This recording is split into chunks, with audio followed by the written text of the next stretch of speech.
Evolução em dois mundos. Primeira parte. Capítulo 1. Fluido cósmico.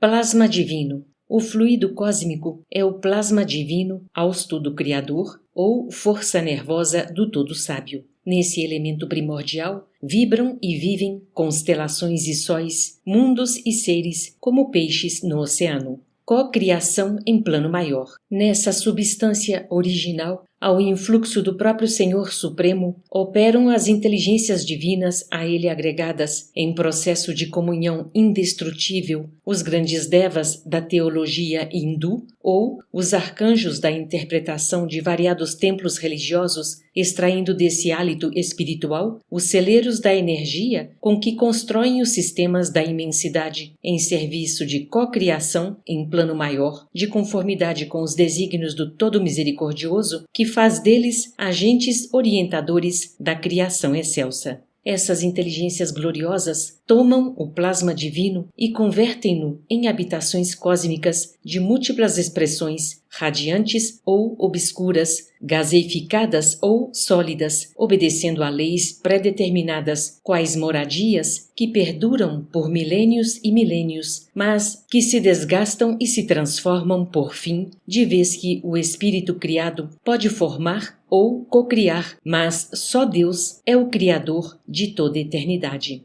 Impérios estelares. Devido à atuação desses arquitetos maiores, surgem nas galáxias as organizações estelares como vastos continentes do universo em evolução e as nebulosas intragalácticas como imensos domínios do universo, encerrando a evolução em estado potencial, todas gravitando ao redor de pontos atrativos com admirável uniformidade coordenadora. É aí, no seio dessas formações assombrosas, que se estruturam interrelacionados a matéria, o espaço e o tempo a se renovarem constantes, oferecendo campos gigantescos ao progresso do espírito. Cada galáxia, quanto cada constelação, guardam no cerne a força centrífuga própria, controlando a força gravítica com determinado teor energético apropriado a certos fins. A engenharia celeste equilibra rotação e massa, harmonizando energia e movimento, e mantém-se, desse modo, na vastidão sideral, magnificentes florestas de estrelas, cada qual transportando consigo os planetas constituídos e, em formação, que se lhes vinculam magneticamente ao fulcro central, como os elétrons se conjugam ao núcleo atômico em trajetos perfeitamente ordenados na órbita que se lhes assinala de início.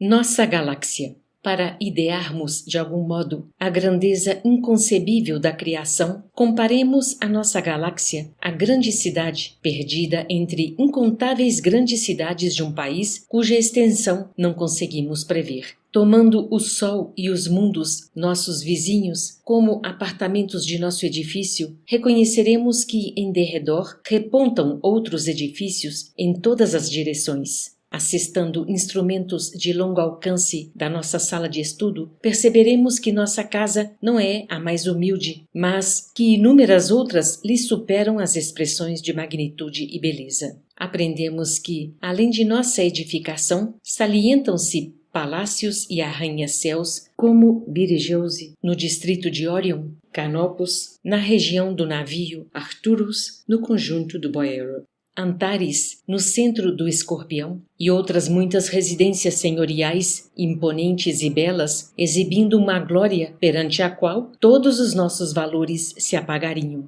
Por processos ópticos, verificamos que a nossa cidade apresenta uma forma espiralada e que a onda de rádio, avançando com a velocidade da luz, gasta 1000 séculos terrenos para percorrer-lhe o diâmetro. Nela surpreenderemos milhões de lares nas mais diversas dimensões e feitios, instituídos de há muito, recém-organizados, envelhecidos ou em vias de instalação, nos quais a vida e a experiência enxameiam vitoriosas.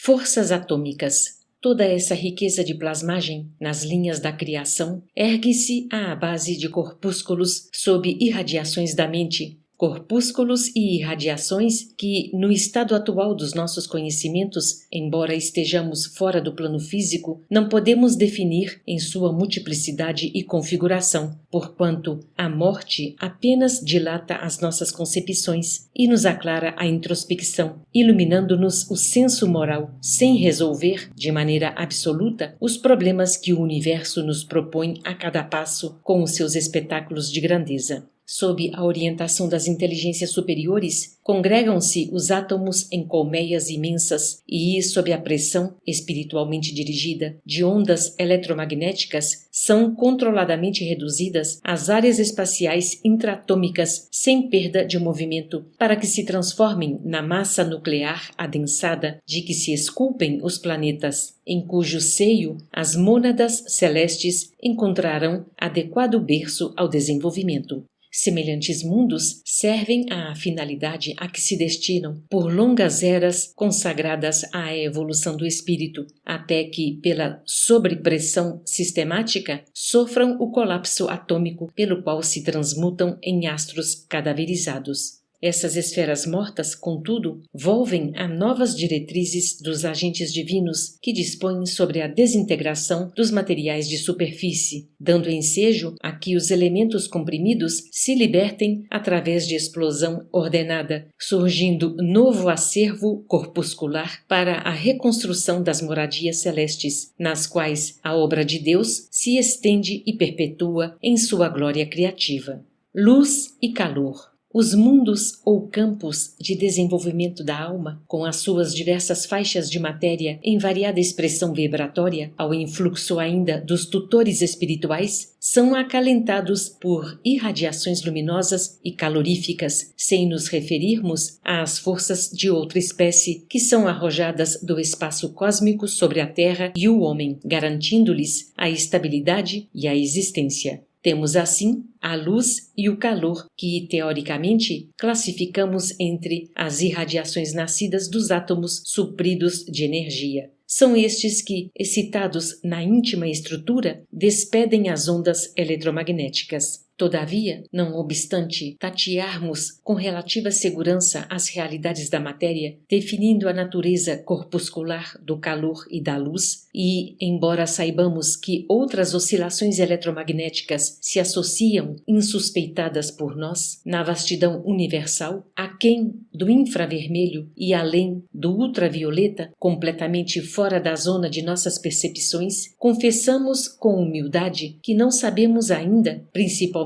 no que se refere à elaboração da luz, qual seja a força que provoca a agitação inteligente dos átomos, compelindo-os a produzir irradiações capazes de lançar ondas no universo com a velocidade de 300.000 km por segundo, preferindo reconhecer em toda parte, com a obrigação de estudarmos e progredirmos sempre, o hálito divino do Criador. Cocriação em plano menor. Em análogo alicerce, as inteligências humanas que ombreiam conosco utilizam o mesmo fluido cósmico em permanente circulação no universo para a cocriação em plano menor, assimilando os corpúsculos da matéria com a energia espiritual que lhes é própria, formando assim o veículo físio-psicossomático em que se exprimem ou cunhando as civilizações que abrangem no mundo a humanidade encarnada e a humanidade desencarnada. Dentro das mesmas bases, plasmam também os lugares entenebrecidos pela purgação infernal, gerados pelas mentes desequilibradas ou criminosas nos círculos inferiores e abismais, e que valem por aglutinações de duração breve no microcosmo em que estagiam, sob o mesmo princípio de comando mental com que as inteligências maiores modelam as edificações macrocósmicas que desafiam a passagem dos milênios. Cabe-nos assinalar desse modo que, na essência, toda a matéria é energia tornada visível e que toda a energia, originariamente, é força divina de que nos apropriamos para interpor os nossos propósitos aos propósitos da criação, cujas leis nos conservam e prestigiam o bem praticado, constrangendo-nos a transformar o mal de nossa autoria no bem que devemos realizar, porque o bem de todos é o seu eterno princípio. Compete-nos, pois, anotar que o fluido cósmico ou plasma divino é a força em que todos vivemos nos ângulos variados da natureza, motivo pelo qual já se afirmou, e com toda razão, que em Deus nos movemos e existimos, conforme disse Paulo de Tarso em Atos, capítulo 17, versículo 28, Uberaba, 15 de janeiro de 1958.